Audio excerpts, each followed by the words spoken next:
Andrew Jackson, who was president from 1829 to 1837, tried to make a lasting impact on the country, and that he did, but not in the way he expected.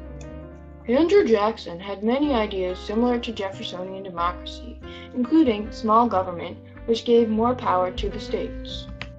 A strict interpretation of the Constitution. Decreasing taxes and debt by lowering government spending, and as little as possible government involvement in economic development. And the appeal to the common man with suffrage and empathy. Hank, do you believe Jackson supported Jeffersonian ideals? Why, I do, Roger. I believe Jackson's fully supported these ideals, but in his own way. Oh yeah, I agree with you completely. Jackson followed the Constitution, but with his dislike of the bank, he also did bend the rules a bit. Oh, right, Roger. And don't forget, the debt was lowered like Jefferson wanted.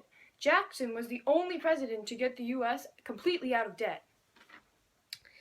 That's a great point. Can't forget that Jackson made the government smaller due to getting rid of the American system.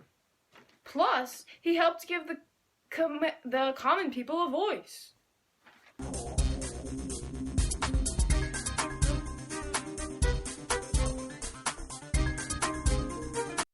When Andrew Jackson was young, he came from a simple farmer family with little money, and he lived in a log cabin. His family died when he was very young, at the age of 13. This death of his family must have affected his mental health, and these effects showed up in his emotion-based decisions as president.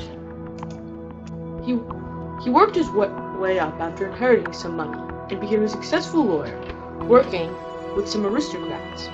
This change in status let him have insight from multiple classes, which was transferred over into his presidential policies.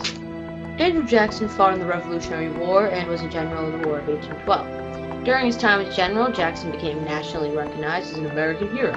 His battle experiences gave him a great sense of patriotism. Jackson gambled and drank and was a hothead who was willing to fight to the death, shown through his multiple duels. He was a man who lacked strong morals, and this was definitely a negative trait to have in a leader. When Andrew Jackson came into office, he gave positions to allies and got rid of enemies, so his authority wouldn't be questioned, showing Jackson's inability to work with foes. The most inhumane act that Jackson ever put in place was the Indian Removal Act. Not only was this a direct show of Jackson's indifference to the Supreme Court and others' opinions, but it was also a horrible removal of an entire people. 3,000 natives died on the terrible Trail of Tears. This horrific act shows Jackson's oppressive nature. Nullification and the removal of economic privileges were the few successes in Jackson's presidency that are overshadowed by his many bad choices. Nullification kept the country together, and removing economic privileges gave everyone an opportunity in the business world. The National Bank was esteemed by many, but Jackson was looking out for the common man and was fueled by his hatred for the aristocracy. He tried to get rid of the bank on unconstitutional grounds, but then hypocritically took government funds out of the bank illegally. He went against many people's opinions to do what he wanted, but only made matters worse with the results of an economic recession. Jackson vetoed any law that he didn't approve of, and his enemies made. His many vetoes show his stubborn and hateful decisions. Jackson vetoed 12 times, which was by far the most any president had vetoed.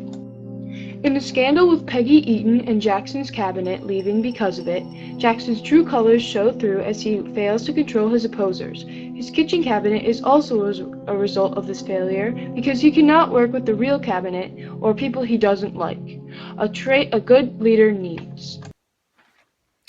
So, after looking at all this evidence and Jackson's horrendous decisions, what can we, conclude, Hank? We can conclude, definitely, that he's a tyrant, because obviously he does what he wants. He pretends to be a common man, but we won't trust him at all.